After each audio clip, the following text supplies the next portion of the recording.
Welcome friends. हमारा देश हमेशा से ही आतंकवाद से परेशान रहा है।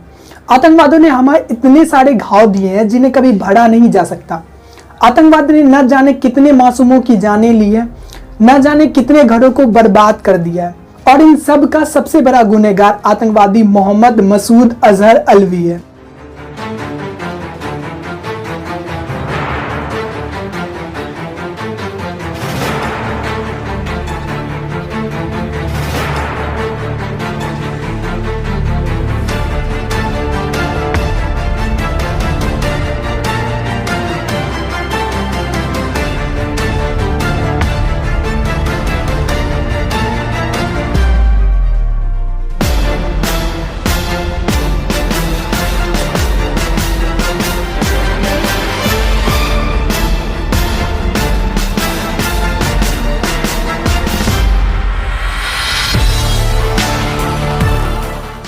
मोहम्मद मसूद अजहर अलवी एक रेडिकल इस्लामिस्ट और टेररिस्ट है जो लोगों को भड़काकर उनका ब्रेन वॉश करके उन्हें टेररिस्ट बनने पर मजबूर करता है। ये पाकिस्तानी बेस्ड टेररिस्ट ऑर्गेनाइजेशन जैसे मोहम्मद का फाउंडर और लीडर है। BBC न्यूज ने इसको ब्रिटेन में जिहाद लाने वाले टेररिस्ट के रूप में माना है, और फिर 1 मई 2019 को UN की सिक्योरिटी काउंसिल ने भी मसूद अजहर को इंटरनेशनल टेररिस्ट घोषित किया है। वैसे ये कहना गलत नहीं होगा कि जिहाद में मौलाना मसूद अजहर की जर्नी इंडिया में 90s के दशक में शुरू हुआ था।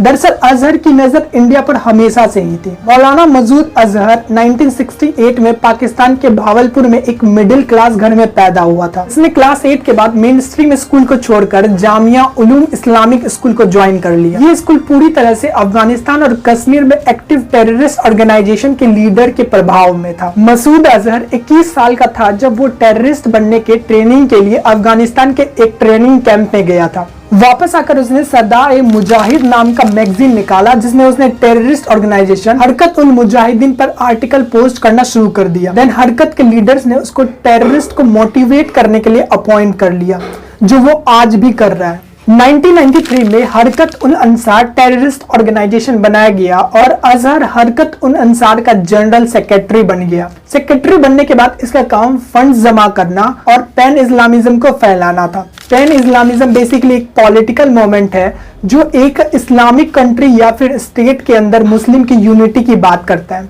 1993 में अजहर अल इतिहाद अल इस्लामिया, जो सोमालिया का एक टेररिस्ट ऑर्गेनाइजेशन है, उसके लीडर से कांटेक्ट करने के लिए केन्या गया था।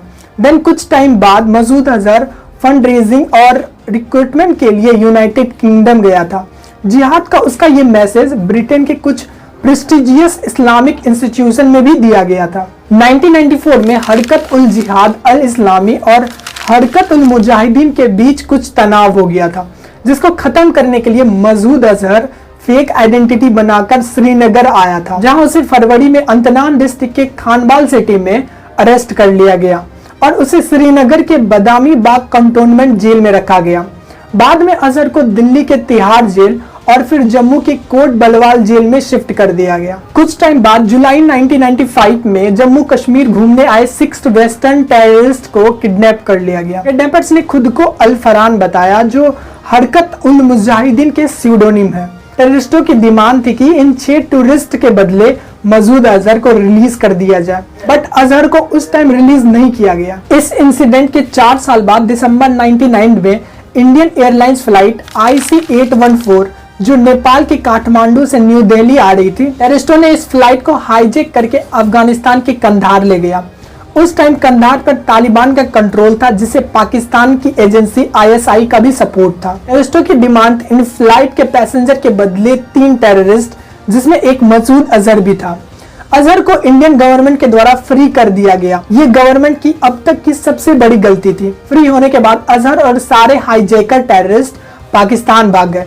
इसमें पाकिस्तान का कहना था कि टेररिस्टों को वापस आने की परमिशन है, क्योंकि पाकिस्तान में उन पर कोई आरोप नहीं है। वापस आने के बाद अजहर ने जैसे मोहम्मद नाम का एक टेररिस्ट ऑर्गेनाइजेशन बनाया। इस ऑर्गेनाइजेशन को पाकिस्तान की spy agency ISI Taliban, Osama bin Laden और पाकिस्तान के कई सारे सेक्टेरियन ऑर्गेनाइजेशन का भी सपोर्ट मिला। जैसे मोहम्मद टेररिस्ट ऑर्गेनाइजेशन ने इंडिया में कई सारे टेररिस्ट अटैक किए हैं, जिसमें एक इंडियन पार्लियामेंट पर हमला भी है। इस अटैक ने इंडिया और पाकिस्तान को पूरी तरह से वॉर के कगार पर खड़ा कर दिया था। न्यू दिल्ली में इंडियन पार्लियामेंट पर हमला 13 दिसंबर 2001 को हुआ था। पार्लियामेंट पर हुए अटैक के कारण इंडिया और पाकिस्तान के बीच तनाव बढ़ गया था, जिसके कारण 2001 और 2 में इंडिया और पाक की आर्मी बॉर्डर पर स्टैंड ऑफ भी हो गई थी। इंडियन पार्लियामेंट पर अटैक के बाद इंडिया और इंटरनेशनल कम्युनिटी ने पाकिस्तान पर डिप्लोमेटिक प्रेशर बनाया, जिसके कारण 29 दिसंबर 2001 को पाकिस्तान अथॉरिटी के द्वारा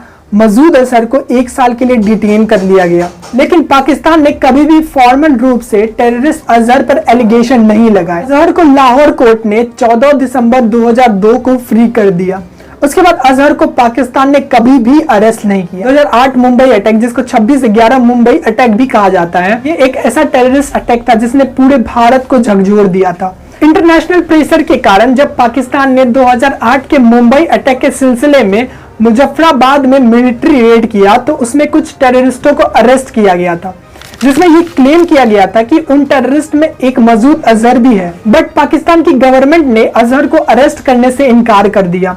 पाकिस्तान की गवर्नमेंट का कहना था कि उसे नहीं पता था कि मसूद अजहर कहाँ है। देन 2016 में पठानकोट के इंडियन एयरबेस पर हुए अटैक के पीछे का भी मास्टरमाइंड मसूद अजहर ही था। और फिर 14 फरवरी 2019 को जम्मू श्रीनगर नेशनल हाईवे पर सिक्योरिटी पर्सनल को ले जा रहे एक वाहनों के काफिले पर व्हीकल बाउंड सुसाइड बॉम्बर ने अटैक कर दिया।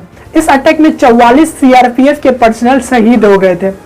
अटैक की जिम्मेदारी पाकिस्तानी बेस्ड टेररिस्ट ऑर्गेनाइजेशन जैसे मोहम्मद ने ली थी, जिसका लीडर मसूद अजहर है। फ्रांस, यूनाइटेड स्टेट और यूनाइटेड किंगडम के द्वारा मसूद अजहर पर प्रतिबंध लगाने के लिए यूएन सिक्योरिटी काउंसिल में 2009 से 2019 तक 4 बार प्रपोजल दिया गया था, लेकिन चाइना हर बार इस प्रपोजल के अगेंस्ट वीटो कर देता था।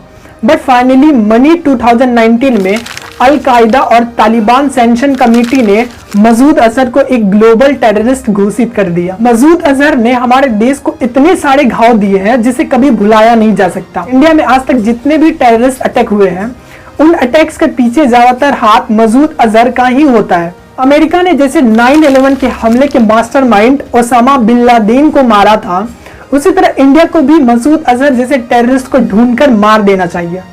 आतंकवाद सिर्फ इंडिया के लिए नहीं बल्कि अब पूरे वर्ल्ड के लिए खतरा बन गया है। इसे खत्म करना उतना ही जरूरी है जितना जीने के लिए ऑक्सीजन की जरूरत होती है। वैसे इस मैटर में आपको क्या लगता है कि आतंकवाद को कैसे खत्म किया जा सकता है? कमेंट करके जरूर बताइएगा। अगर वीडियो पसंद आई हो तो ऐसी और वीडियोस के लिए चैनल को सब्सक्राइब कर दीजिए। तो मिलते हैं आपसे नेक्स्ट वीडियो में।